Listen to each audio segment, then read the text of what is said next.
Welcome back to Triple S Breakdowns. Today we're breaking down House of the Dragon Season 2 Episode 8, The Queen Who Ever Was. Let's begin. Point number 1, and the opening has changed once again. We no longer see Maegor the Cruel dead on the Iron Throne, and after seeing Jaehaerys being decapitated, we don't see the hanging rat catchers. Instead, we get a more zoomed out perspective of the Battle of Rook's Rest with Aemond between Sunfire and Malaise. Note that there's still only black blood coming from Malaise, the red blood near Sunfire is from something else. We then see a dragon who is most likely Vhagar with Syrax, Vermax, Seasmoke, Vermithor, Silverwing and Moondancer, but no Caraxes. Instead, there's also a 7th mysterious dragon flying on the side of the blacks.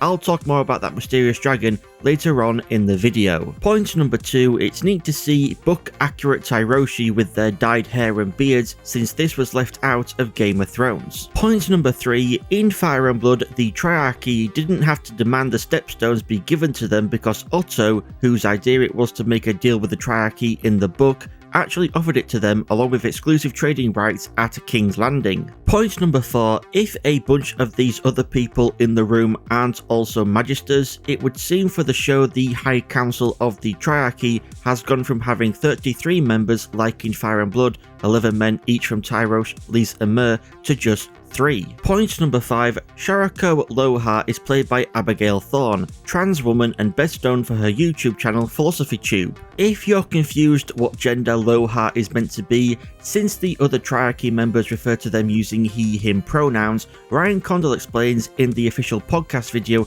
for this episode on the Game of Thrones YouTube channel that Lohar is in fact a woman, but is presenting herself as masculine. There are a couple characters who refer to Lohar as he. You obviously just now have been using she, her pronouns. Yes. Tell us about pronouns in this situation. Really, the idea is it comes down to this is a woman in a man's role as a fleet commander, and this is a highly patriarchal society, and she has kind of played the David Bowie role her whole life as sort of, it's a bit of androgyny and sort of, tends one way or the other. And I think what we were really trying to say is in this time, all these salty sea dogs that she's surrounded with, all these men, their brains cannot process the idea that they're saluting a woman who is leading this massive, you see that fleet of ships at the end. That tracks. So she presents herself as a masculine character in the classic sense, and then they sort of just accept it, and that's why they all follow her. But we coming in from the outside with a modern eye obviously see what's going on, but it's part of playing with the difference between our sort of the modern lens that we are all watching the show through and the very backwards lens which most of the characters in the show look at life through.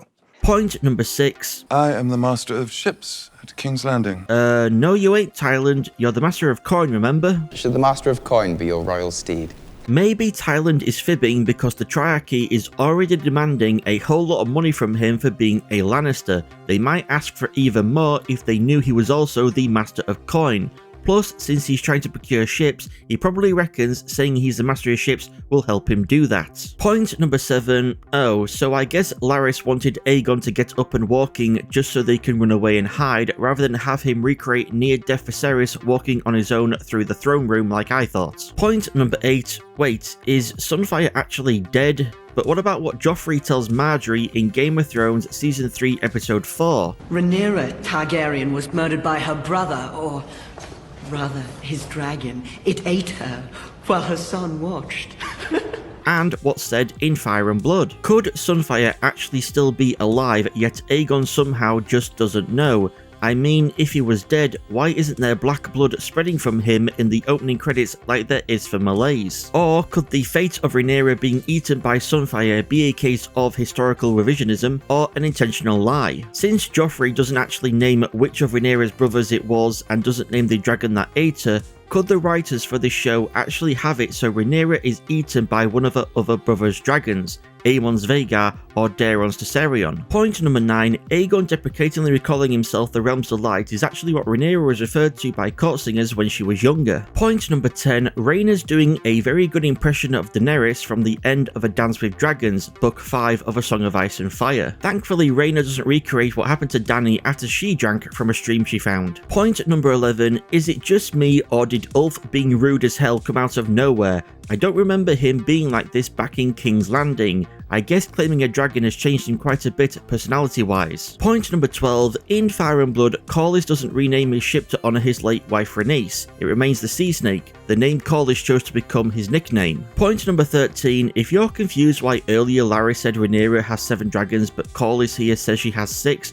Corlys seems to be leaving out Caraxes since they don't know if Daemon is still loyal to Rhaenyra or not yet. Point number 14, if you didn't have subtitles on, you might not have been able to make out that a whispering voice calls Alfred a traitor for him choosing Daemon over Rhaenyra. Point number 15, was anyone else expecting Alicent to also say she was happier before she was queen as well? Point number 16, desire for women has brought me grief after grief. Kristen giving off some major incel energy right here. Point number 17, this figure with antlers that Daemon sees is most likely one of the Green Men, an order that has protected the trees on the Isle of Faces in the middle of the God's Eye since the end of the war between the First Men and the Children of the Forest 10,000 years ago. Point number 18, I'm sorry but hearing Alice say fate, all I can think of is, if you had the chance to change your fate, would you? Point number 19, this person Daemon sees with a tree growing around them is Brynden Rivers, also known as Bloodraven, but those who have seen Game of Thrones will know as the Three-Eyed Raven. Brynden won't be born for another 43 years in 175 AC to Aegon Targaryen IV and his 6th mistress, Melissa Blackwood. When Aegon IV legitimized all his bastards on his deathbed, Brynden sided with the true-born Daeron Targaryen II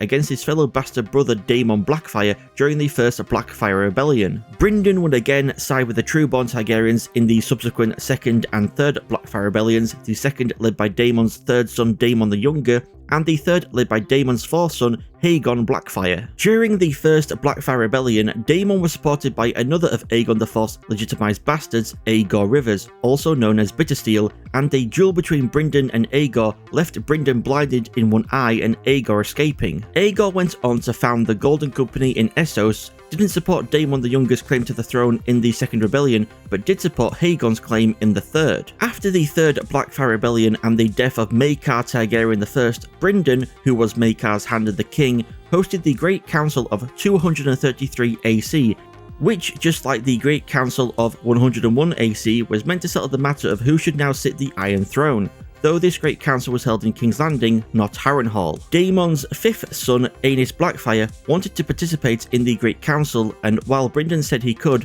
when Aenys arrived in King's Landing, Brynden had him arrested and beheaded. The newly chosen King Aegon Targaryen V, also known as Egg when he was younger, and who was also the brother of Maester Aemon of the Night's Watch, who refused the crown when it was offered to him, had Brynden sent to the wall for the murder of Aenys. Then in 239 AC, Brynden became Lord Commander of the Night's Watch, but in 252 AC disappeared whilst ranging north of the wall. Brynden was thought to be dead, but was discovered still alive north of the wall by Brandon Stark in Game of Thrones Season 4 Episode 10 and in A Dance with Dragons Book 5 of A Song of Ice and Fire, having become the three-eyed raven / crow, the last greenseer, his body and the tree that has grown around him now one. Also, you'll notice that despite Brynden being described as having only one eye and a wine-stained birthmark shaped like a raven on his face in the books, in Game of Thrones he had neither, and in this episode he only has the birthmark. Point number 20, alright, if this is meant to be the Night King, Jesus Christ, what have they done to him? I'm more inclined to think it's just a random White Walker, since in the Inside the Episode video for this episode on the Game of Thrones YouTube channel,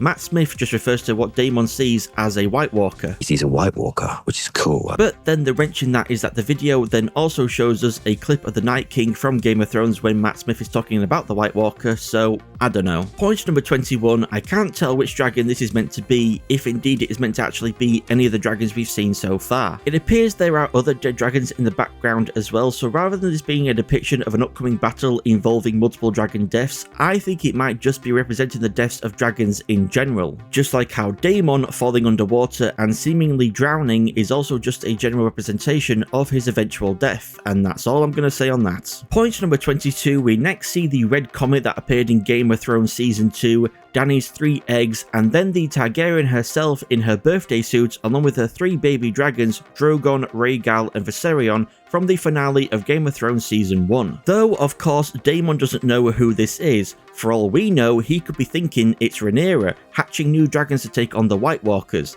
and there's a weird dude in a tree for some reason as well. Point number 23, was Helena appearing to Daemon and talking to him just a part of his vision, or did she actually enter his mind all the way from King's Landing to speak to him? It seems like the case to me, since she is wearing the same clothes and her facial movements when we cut back to in King's Landing suggest she has just finished saying something. Point number 24, ooh, Rhaenyra turning away when Daemon went in for a kiss? Has she still got Massaria on the brain, I wonder? Point number 25, in Fire and Blood, since Adam and Alin's mother Marilda claimed they were the bastard sons of Laenor Velaryon, when Adam claimed sea smoke, Corlys had both Adam and Alyn named Velaryons. And while it seemed the show was setting up for Corlys to name Alyn heir to Driftmark, whereas in Fire and Blood he names Adam, we instead get the subversion of Alyn throwing any help from his absentee father back in his face. Point number 26, in Fire and Blood there's no mention of Alicent secretly travelling to Dragonstone to speak with Rhaenyra to ask for herself, Helena and Helena's child, or children in the book, to be allowed to live in peace away from King's Landing and its politics, and she never agrees to allow Rhaenyra to publicly execute Aegon. Point number 27, I love that the show acknowledges that the written history might not accurately reflect what actually happened, with Rhaenyra saying,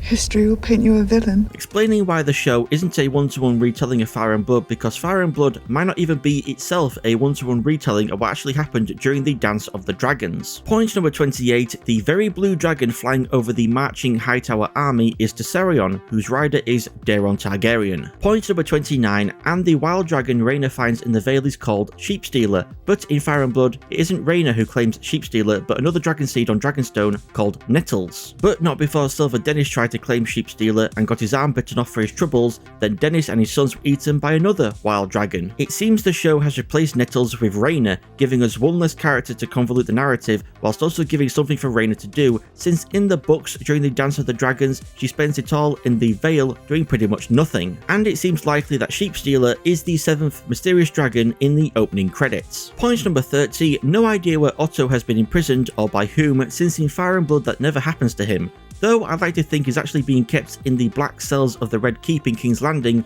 under guard by those loyal to Larys. Point number 31, I love the juxtaposition between Rhaenyra and Alicent here, with Rhaenyra being surrounded by scrolls showing how she is a major part of history but is also trapped by it, whereas Alicent is outside and free. To round all this off, my most disliked part of the episode goes to how Aemond treats Helena. Leave this delicate ray of sunshine alone, you monster. And my most liked part of the episode goes to all the interactions between Lohar and Tyland. I wish we had more of Lohar this episode. I think he/she might become one of my favourite characters. Thank you all for watching Triple S Breakdowns. If you enjoyed the video, please give it a like. Don't forget to subscribe, and why not leave a comment below with your feedback and anything that I missed but you noticed. I would love to hear from you all. I've been Triple S, you've all been amazing, and I shall see you all in the next video.